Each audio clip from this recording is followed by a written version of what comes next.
Thank you so much, Jordan. Well, there is a major job fair this week for veterans, and there is also a congressional field hearing talking about best practices and veterans hiring.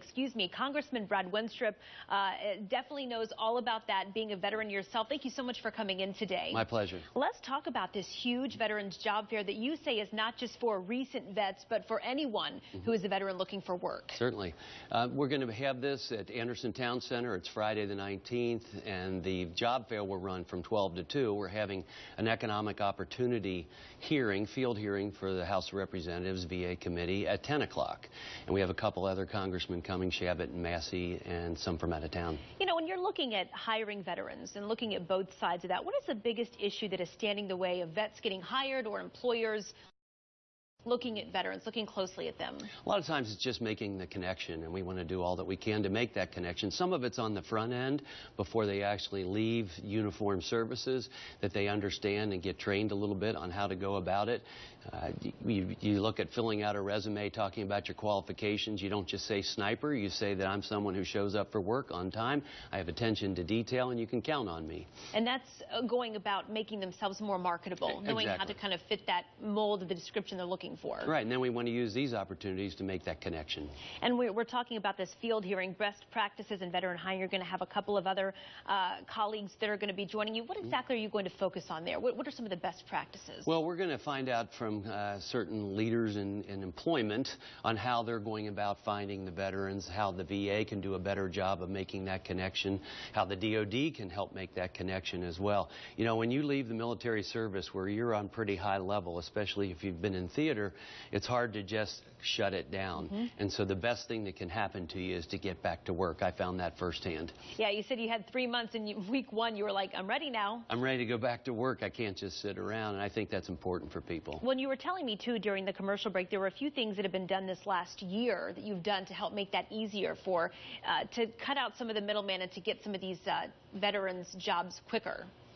Right, and that is having to do with the transition program that our troops are going through as they're leaving the military service.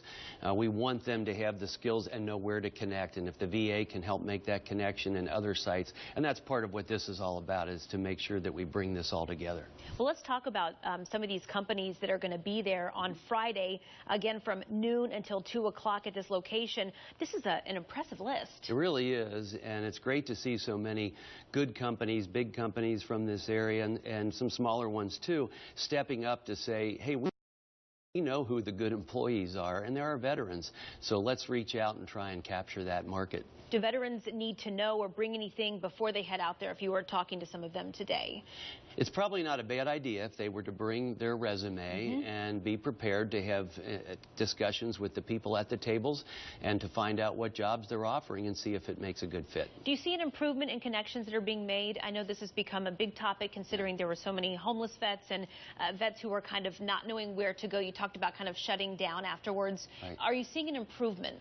We definitely are. I think that the communities are doing a lot of it. It's not all coming from the government, I promise you that. It's really the people in the community that are stepping up in a lot of ways. There are some communities across America where they are really addressing not only their homeless population, but the veteran homeless population, and trying to help them find their way into housing and employment. We have the Joseph House here, which is a great opportunity for veterans that find themselves down on their luck to have some housing. And at the Joseph House, they are working to get people into employment. And I have to ask you, before you go, there was a recent investigation at the VA hospital locally with a doctor prescribing medication for a boss's wife. It's been about a year since the VA overhaul, so to speak. So where are things now? What does this speak of when you hear about investigations like this happening? Well, it's always disappointing when you hear that there needs to be an investigation, and there's been a lot of reasons to investigate the VA and other government agencies as well. But what we are seeing is that more people are stepping forward to talk about things that don't look right. There's a lot of good people in the VA, so don't get me wrong. But it's an opportunity for those that want to do things right to be able to step forward and say something here is happening that isn't right, and getting recognized. And it's up to us to make sure that we investigate that.